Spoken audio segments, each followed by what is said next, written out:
Hi, it's Karen with Living Our Dream Homestead, where today we'll be making meatloaf. Now this meatloaf is one that I usually just make for myself. It has absolutely no tomato in it. Tomato is considered a high acid food, and I really have to stay away from high acid food because it causes my body pain. But if you'd like to go ahead and add tomato into this recipe, you can, or you can put it on top, but I'm going to go ahead and, leave it out. So what I did in this bowl, I ended up putting in a 1/3 cup of chopped onion, and I used yellow onions. Then I ended up using 2 cloves of garlic minced. So I ended up cutting it up until it was very, very fine. I added in 1/2 cup of milk. I used 2% milk. Now, if you have whole milk, it taste even better if you want to use that. I also added in a 1/4 cup of quick oats, not the old-fashioned oats, but the quick oats. I added in a 1/4 cup of that. I added in 1 large egg, and I beat it into the mixture. And then I added some salt. Now, if you want, you could add pepper, but I'm going to leave the pepper out. I went ahead and kind of beat it all in my bowl here, and then I let the mixture sit for 5 minutes so the oatmeal could soak up most of the mixture. And as you can see, some of it's a little bit soaked up, but there it is there. So to this mixture, we're going to go ahead and add in 1 pound of ground beef. Now this is just regular beef. You could use ground chuck, or if you want to use ground sirloin, ground round, that has a little bit less fat. That's totally up to you. And it is totally thawed. I actually had mine frozen, so I thawed it in the microwave, or you could use fresh. So I'm going to go ahead and add that in here.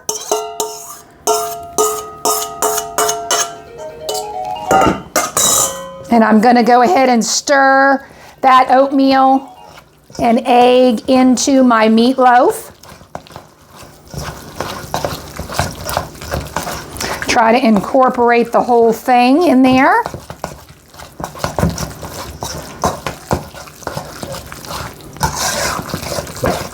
And your meat mixture should look like this. If you like what you're seeing today, please hit the subscribe button down below. Now we're going to go ahead. I've turned on my oven to 400 degrees, and I'm actually going to be putting it into a muffin tin. It makes a perfect little meatloaf for me, and with the extras, I can go ahead and just pop them out and put them in freezer bags, and then when I want meatloaf, I can have my meatloaf. So it kind of makes it easier so I don't have like a big, huge loaf. So go ahead and spray your pan. I've sprayed this one. I just used olive oil spray. You can use any spray that you would like. Well, I'm back. I'm sorry about my dog barking in the background. He heard something outside and, like I said, started woofing it up there on the camera there. Sorry about that. So we'll go ahead, and we got our meatloaf mixture in here, and I'm going to go ahead and put it in my greased muffin tin here. And again, I just used this spray. You could use any kind of spray. And I'm going to go ahead and fill the cavity. Now, I'm not going to really fill it all the way up to the top, so maybe 3/4 of the way full is what I'm going to do here.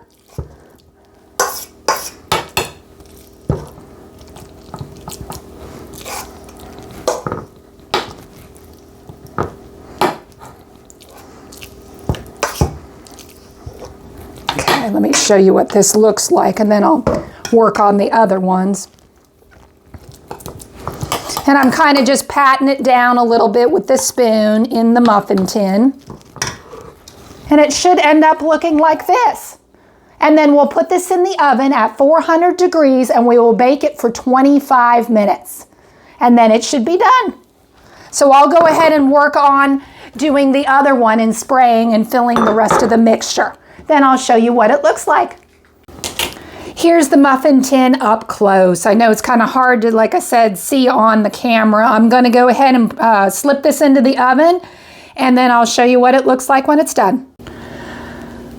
Well, it's been 25 minutes. I ended up about 10 minutes ago. I picked it up and drained some of the fat out of there. so I didn't have so much extra fat I don't need in there. And it looks like it might need a little bit more time, so I'm going to go ahead and set the timer for 5 more minutes. And then I'm going to go ahead and top it actually with some mozzarella cheese. Well, I've decided to go ahead and top it off with some mozzarella cheese. I'm going to go ahead and put it back in the oven for maybe about probably no more than 3 minutes, between 1 to 2 minutes, and we're going to try to get that cheese melted. If you want to go ahead and add another cheese like Colby Jack or even cheddar cheese, that would taste even better. The meatloaves are all done, and it looks like the mozzarella cheese melted nicely. So all in all, the meatloaves went about 30 minutes, and then I added on the cheese, and that went for another 3 minutes. Again, you'll have to use your judgment. You know, like I said, some of the meat was lower in the pan, so it cooked a little bit faster, and the higher ones, it took a little bit more time. So I'll go ahead and let it cool, and I'll go ahead and show you what it looks like. And the meatloaf is all done.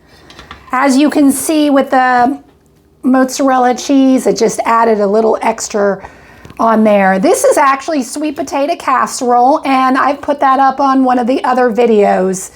It is quite excellent to go with meatloaf, and I got some green beans here. So let's go ahead and try this meatloaf. Usually I eat either 2 or 1.5 here.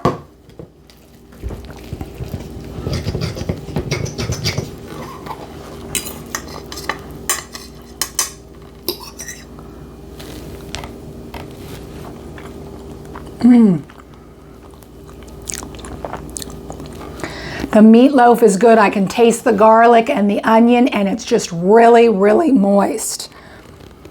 So like I said, this is a great meal. And I put it in the muffin pan because, like I said, it comes out perfectly just with the knife going around, and then it releases.